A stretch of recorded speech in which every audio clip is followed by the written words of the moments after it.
Monsieur Gomez. Oui, merci Madame la Présidente.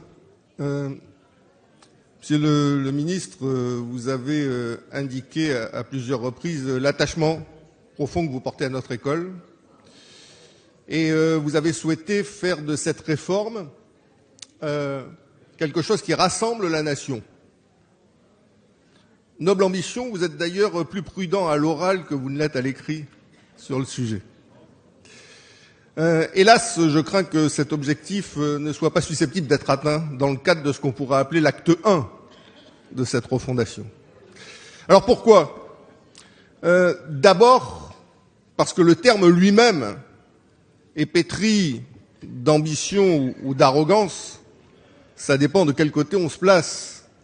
Mais enfin, après 30 ans d'échecs, droite et gauche confondus, on ne doit que d'une main tremblante toucher à notre école.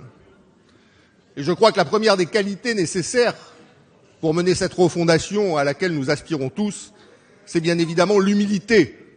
L'humilité parce que de nombreuses personnalités de droite et de gauche, et parmi les plus éminentes, ont assumé cette responsabilité ministérielle.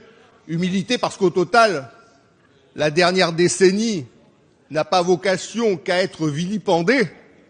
Ce sont les 3 dernières décennies que nous devons regarder avec un regard critique. La deuxième raison qui me conduit à considérer que cette refondation a peu de chances de rassembler, c'est que le constat lui-même n'arrive pas à être un constat partagé et équitable.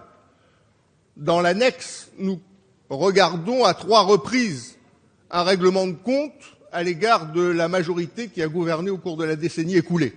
Est-ce uniquement, exclusivement, la faute de la majorité si nous sommes, en ce qui concerne le programme de recherche internationale en matière de lecture scolaire, au même niveau que l'Azerbaïdjan ?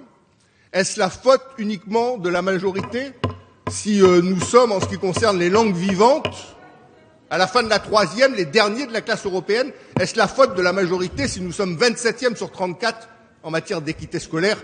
C'est la faute à l'ensemble de celles et ceux qui ont assumé des responsabilités au cours des 30 dernières années. Et au moins ce constat aurait pu être partagé. C'était, me semble-t-il, la première pierre d'une refondation destinée à rassembler.